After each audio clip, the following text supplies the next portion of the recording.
recherchez une école de référence pour une double formation universitaire et professionnelle de qualité? Voici l'opportunité à ne pas rater. L'École supérieure d'administration, d'économie, de journalisme et des métiers de l'audiovisuel ESAE vous offre des programmes d'enseignement en licence et en master orientés vers l'emploi qui font d'elle une référence à travers les filières de l'administration générale et territoriale, l'administration du travail et de la sécurité sociale, droit, diplomatie et relations internationales, administration hospitalière, universitaire et intendance, journalisme et métiers de l'audiovisuel et toutes les filières des sciences de gestion. Une seule adresse, www.esae.bj. Rendez-vous dès maintenant sur nos campus ESAE Bedjromende au numéro 90 93 65 21 ou au numéro 98 98 14 00. Paracourt sur le numéro 52 46 12 12. Aboumé-Calavi au numéro 52 88 44 44. Akpakpa au numéro 52 88 33 33. ESAE, l'excellence à un nom. Le bulletin matinal d'information avec vous, Mike Disgouguelou, bonjour. Bonjour. Merci d'être là. Comme la Kater Moussou, bonjour. Bonjour, Kader. Merci d'être là pour la définition du jour. Le gouvernement lance ce jour, notamment en matinée, les opérations de vente des logements sociaux. Dès ce jeudi 20 février 2025, les acquéreurs peuvent entamer la procédure d'achat des logements sociaux économiques de la cité de Huedo en commençant par une réservation en ligne sur le site Programme Logement. Deux options d'acquisition sont proposées. Il s'agit de la location à cession permettant d'acheter progressivement le logement ou la vente directe par paiement comptant ou via un crédit bancaire. Les prix de cession seront dévoilés lors de la cérémonie prévue pour tout à l'heure. 35e anniversaire de la conférence nationale du Bénin, on en parle.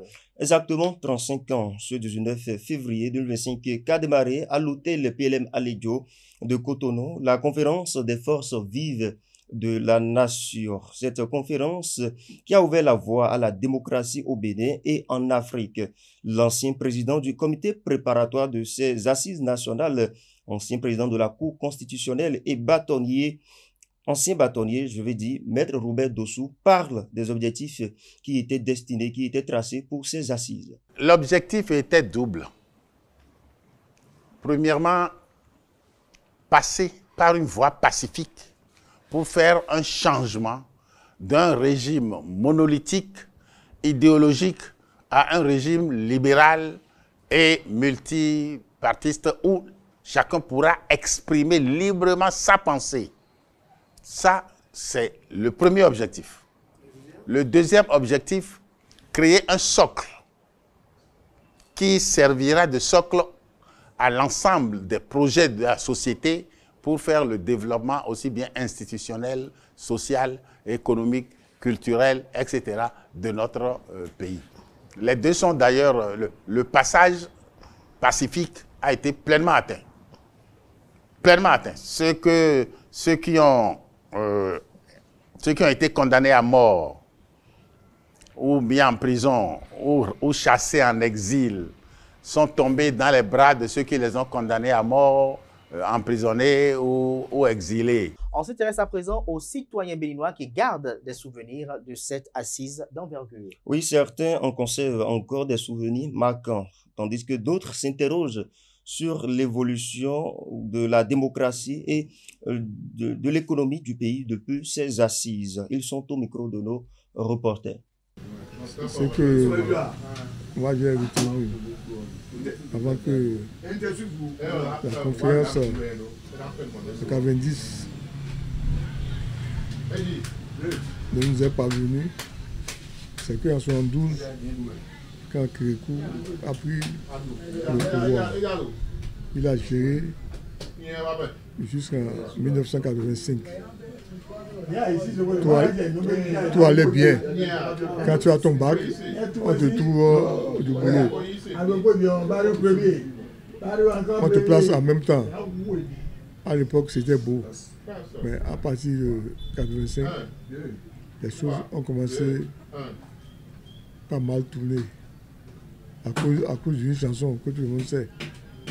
Au Ben Nouveau, à cause de Médici. Donc, ils n'arrivent plus à payer les salaires.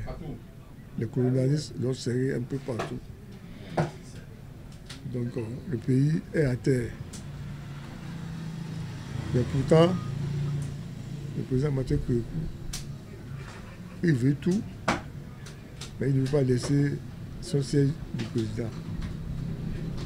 Parce qu'il dit, ne me dis pas de démissionner.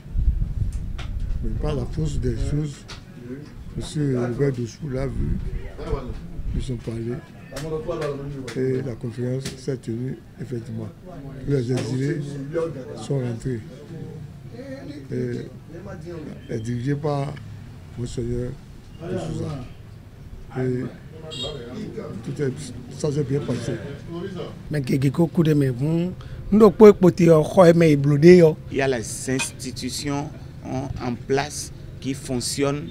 Hein, et aujourd'hui, lorsqu'on veut faire l'histoire de la démocratie en Afrique, on part par le Bénin, par la conférence nationale du Bénin, réussi en son temps, et ça a déclenché quelque chose dans les autres pays qui ont commencé par faire leur conférence nationale, mais qui n'ont pas autant réussi comme pour le Bénin. Ce pays-là a besoin de l'unité, ce pays-là a besoin de la paix pour que le développement soit ce qu'elle doit être.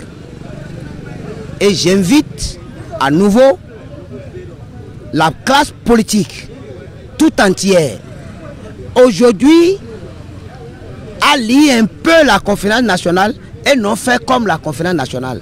Les différentes institutions qui sont aujourd'hui fonctionnelles, il y a la HAC qui est fonctionnelle, il y a le Parlement qui est fonctionnel, il y a la Cour constitutionnelle, je veux dire, et toutes les institutions qui sont fonctionnelles. Depuis la conférence nationale à ce jour, nous jouissons de la démocratie. À la conférence, Kékou était un bon père de famille. Il est sorti, on lui a jeté des pierres. Mais il peut dire à son militaire de dégainer. Mais pourtant, il s'est réfugié à l'église Saint-Michel. Il n'a pas tiré. Donc il aime ce pays. Et nous voulons que la démocratie là aille loin. Et que les présidents qui vont venir au Kassou ne pas de cette démocratie. En Afrique de l'Ouest, à l'époque, nous étions les meilleurs. En République démocratique du Congo, les combattants du M23 continuent d'avancer vers le sud Kivu.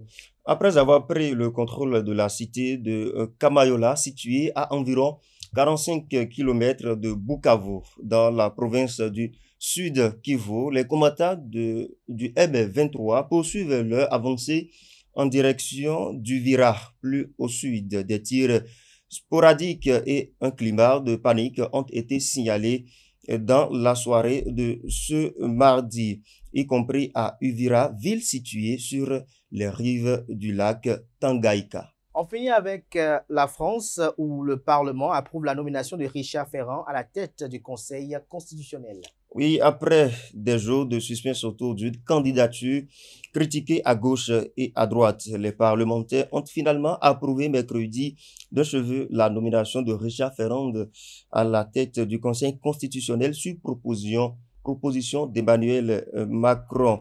Richard Ferrand a obtenu 39 votes favorables de la part des membres des commissions des lois de l'Assemblée nationale et du Sénat qui l'ont auditionné, alors que 58 parlementaires ont voté contre sa nomination. Pour que celle-ci soit rejetée, 59 voix contre étaient requises. Merci à vous, Romaric Djesugobeno, pour votre présentation du bulletin matinal d'information. On retrouve à 19h si tout va bien Billy Gaëlaïbi pour la grande édition du journal télévisé sur EZA TV. Vous restez avec moi. On retrouve Comment Kanté Amoussou pour la définition du jour.